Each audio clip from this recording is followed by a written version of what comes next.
চাকরি করি সৎভাবে, লড়াই করি সৎভাবে, আমার বাবার স্বপ্ন পূরণ করার চেষ্টা করি। অ্যাটলিস্ট বাবার দেওয়া নাম পঙ্কজ, এই নামের সার্থকতা প্রমাণ করার চেষ্টা করি। বুঝতে পেরেছেন? প্লিজ, আমি আপনাকে রিকোয়েস্ট করছি, আপনি এভাবে হাল ছেড়ে দেবেন না। আমি অনেককে পাল্টাতে দেখেছি। প্লিজ প্লিজ, আমি রিকোয়েস্ট করছি, আপনি এভাবে হাল ছেড়ে দেবেন না। আমি অনেককে হাল ছাড়তে দেখেছি, আমি মানুষকে পাল্টাতে দেখেছি, আমি গিরগিরি হতে দেখেছি, কিন্তু প্লিজ আপনি পাল্টাবেন না। আপনি পদ্মর হাত ছাড়বেন না। আপনি পদ্মর হাত ছেড়ে দিলে মেয়েটা কোথায় যাবে বলুন তো? ওরা প্রমাণ করে ছাড়বে যে মেয়েটা লোভী, মেয়েটা লোভীতে ব্ল্যাকমেল করেছিল, টাকার জন্য ব্ল্যাকমেল করেছিল। ওরা ওরা ওরা মেয়েটার নামে অনেকগুলো অভিযোগ আনবে, খুব নোংরা নোংরা অভিযোগ, আর সেই অভিযোগগুলো পদ্মর মাথায় ঢুকে সে মেয়েটা বাঁচবে কি নিয়ে বলতে পারে? প্লিজ অ্যাডভোকেট গাঙ্গুলি, সে তো আপনার হাতটা ধরে বেঁচে আছে, তাহলে আপনি পদ্মর হাতটা ছাড়ছেন কেন? হাত আমি ছাড়িনি বড়বাবু। অ্যাডভোকেট গাঙ্গুলি, আমি হাত ছাড়িনি, আমি ওর হাতটা শক্ত করে ধরে আছি। শুধু মাঝখানে একটা বাঁধ ভেঙে গেছে, আর সেখান দিয়ে তীব্র গতিতে জল বেরিয়ে আসছে। কোন বাঁধ? আমার মায়ের স্নেহের বাঁধ।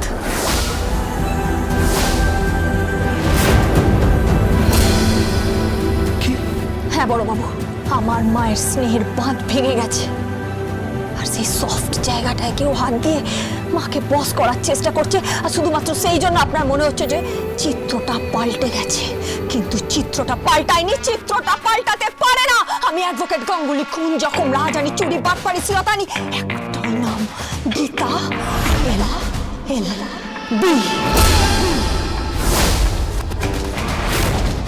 আপনি ভাববেন না বড়বাবু, আপনি যা শোনার শুনে যান, কিন্তু একটা কথা মাথায় রাখবেন, শেষ হাসিটা আমি হাসবো, আর বেশ চওড়া হাসি হাসবো, এই আমি আপনাকে বলে রাখলাম।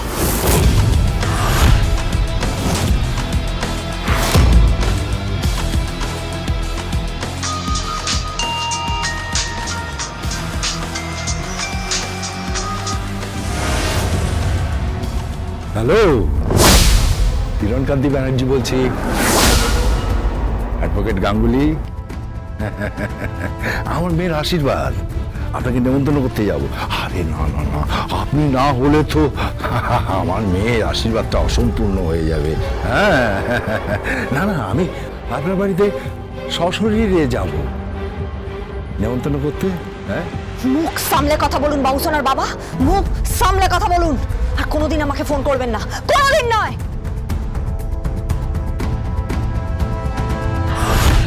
কে? কিরণকান্তি ব্যানার্জি? হ্যাঁ, কি বললো? বললো যে ওনার মেয়ের আশীর্বাদ, বিয়ের কার্ড দিতে আমাদের বাড়িতে আসবেন নেমন্তন্ন করতে। একবার আসুক না, এমন মার মারবো না, ওনার রাজনীতি করা ঘুচিয়ে দেবো। উড়ছে মানুষ, উড়ছে ফানুষ, সিলিং ছুঁতে চাইছে, সুখের ঘরে কার নজরে প্রেম গোপনে কাঁদছে, মেঘের ভিড়ে চাঁদ লুকোয়, আমি জানি, হলুদ আলো, আমি জানি আপনি পাল্টাবেন না অ্যাডভোকেট গাঙ্গুলি। ঘিরে কোন শরীর, কর্নিশ, তার ছায়াটাই আপনাকে কর্নিশ।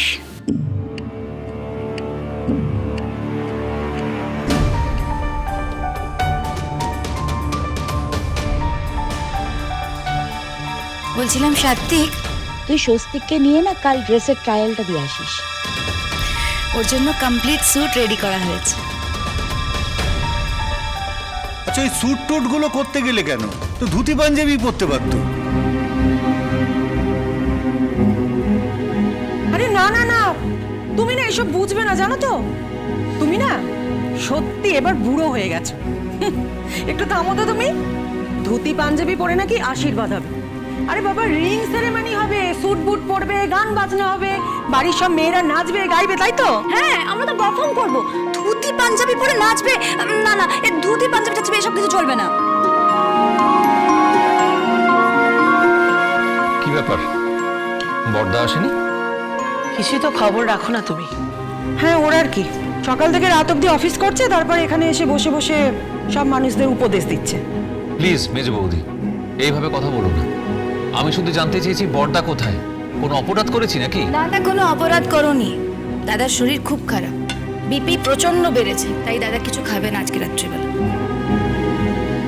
আমি এক বোল স্যুপ দাদার ঘরে দিয়ে এসেছি, দাদা ওটা খেয়ে শুয়ে পড়। কেন বিপি বাড়লো কেন? তুমি কি কিছুই জানো না প্রলয়? না। গিরি, বসে আছো কেন? চুপচাপ বসে আছো কেন? কিছু বলো। ও কোন মুখে বলবে? ওর বলার মতন কোনো মুখ আছে নাকি? যবে থেকেই বাড়িতে এসেছে তবে থেকে একটা কেওস হয়েই যাচ্ছে, আর যে বিষয়ে ইনভলভ করেছে সেটাই ভণ্ডুল করছে। একদম বাজে কথা বলবে না। আমি কোনো কিছু ভণ্ডুল করিনি। আমি শুধু আপ্রাণ চেষ্টা করেছি যাতে এই বাড়ির মান সম্মান না যায়। বাড়ির বউয়ের যা কাজ আমি সেটাই করেছি। হ্যাঁ সে না হয় বুঝলাম, কিন্তু ব্যাপারটা কি হয়েছে একটু বলবে? কি আবার হবে? কৃপানের কেসটা নিয়ে প্লিজ মম, রোজ এই একই কৃপানের কেস আমার আর ভালো লাগছে না মম। প্লিজ আমার খাওয়া শেষ করতে দাও, তারপর তোমরা এনি ডিসকাস করো প্লিজ। তুই চুপ কর, ছোট ছোট মতো থাক। প্লিজ ছোটকা, এভাবে বলছো কেন? ও এমনিতেও কৃপালের কেসটাতে খুব হার্ট হয়েছে। তুই থাম না, কি হয়েছে সেটা শুনতে দে আগে। হওয়ার কি বাকি আছে প্রলয়? ওই অ্যাডভোকেট গাঙ্গুলি ওর মাকে দেওয়া সমস্ত শাড়ি গয়না ফ্ল্যাটের কাগজপত্র নিয়ে তোমার দাদাকে দিতে গেছে। সবার সামনে তাকে অপমান করেছে, ছোট করেছে। একটা অসভ্য, একটা বেয়াদব মেয়ে। কুকুরও কোনো জ্ঞান নেই। হ্যাঁ, ও তো ভুলে গেছে সব। ও ভুলে গেছে যে ও সবে কোর্টে পা রেখেছে। আর উনি সত্যি সত্যি একজন চলমান ইনস্টিটিউশন। সেসব জানেও, সভ্যতা ভদ্রতা বলে কিছু শিখেছে? অসভ্য মেয়ে একটা, বাপ মায়ের কোনো শিক্ষাই নেই। বাহ, চমৎকার চমৎকার। তোমরা মেয়েটাকে ঘুষ দেবে, ঘুষ দেওয়ার পর তাকে অপমান করবে, আর তারপর ওই তোর উঠবি কি নাম ছেলেটা? ভজন নাকি ওই ছেলেটা? ছোটকা প্লিজ, ওই ছেলেটা বলো না, ওই বাড়ির জামাই হতে চলেছে। Okay I am sorry. In that case I am really sorry. কিন্তু এটা ফ্যাক্ট, ওই ছেলেটা সকলের সামনে মেয়েটাকে ঘুষখোর, মেয়েটার বাবা ঘুষখোর, মেয়েটার পরিবার ঘুষখোর, যা পেরেছে তাই বলেছে। আর মেয়েটা কি করবে? এসব শোনার পর চুপ করে থাকবে নাকি?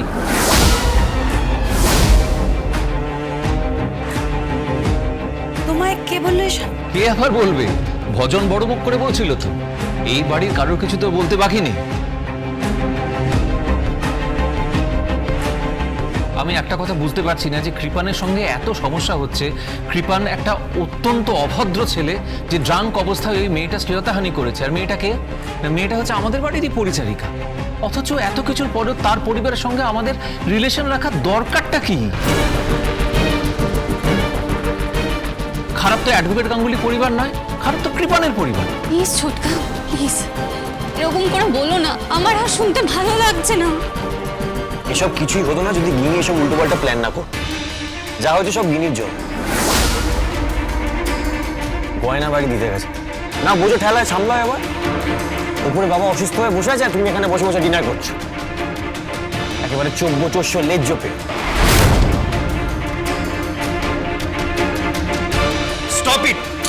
Stop it please. আমার না এইসব আর ভালো লাগছে না। আমি রিকোয়েস্ট করছি এই বিয়ে ঠিয়ে বন্ধ করো। আমার কোনো আগ্রহ নেই এই বিয়েতে। স্বস্তিক, ডিনার টেবিল ছেড়ে গেলে ঠ্যাং ভেঙে দেবো। চুপচাপ বসো চুপচাপ।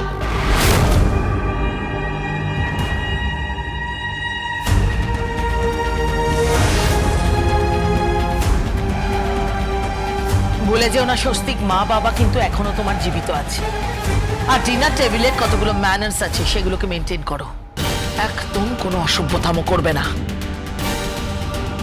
ও সব ভুলে গেছে দিদিভাই, সব কিছু ভুলে গেছে। আর প্রলয় প্লিজ তুমি মুখটা না একটু বন্ধ রাখো। তুমি যখনই কথা বলছো তুমি অ্যাডভোকেট গাঙ্গুলির হয়ে কথা বলছো। বলবো তো, 100 বার বলি। আমার সঙ্গে পদ্ম কথা হয়েছে, রীতিমতো কষ্ট হচ্ছে মেয়েটার জন্য। আর আমি শুধু ভাবছি যে আমাদের পরিবারের হলোটা কি, তাদের কি হয়েছে? তারা কি বিবেক হারিয়ে ফেলেছে? তারা কি লজিক হারিয়ে ফেলেছে? তারা কি জীবনের ভ্যালুজ হারিয়ে ফেলেছে? পদ্মকে এ বাড়িতে নিয়ে এসে তার পাশে দাঁড়িয়ে কেসটাকে ফাইট করে কৃপানকে একটা সাজা দেওয়া দরকার ছিল। সেটা না করে পারিবারিক স্ট্যান্ডার্ড এটাকে বাঁচানোর জন্য একটা কুৎসিত ঘটনাকে ধামাচাপা দেওয়ার চেষ্টা করে যাচ্ছে।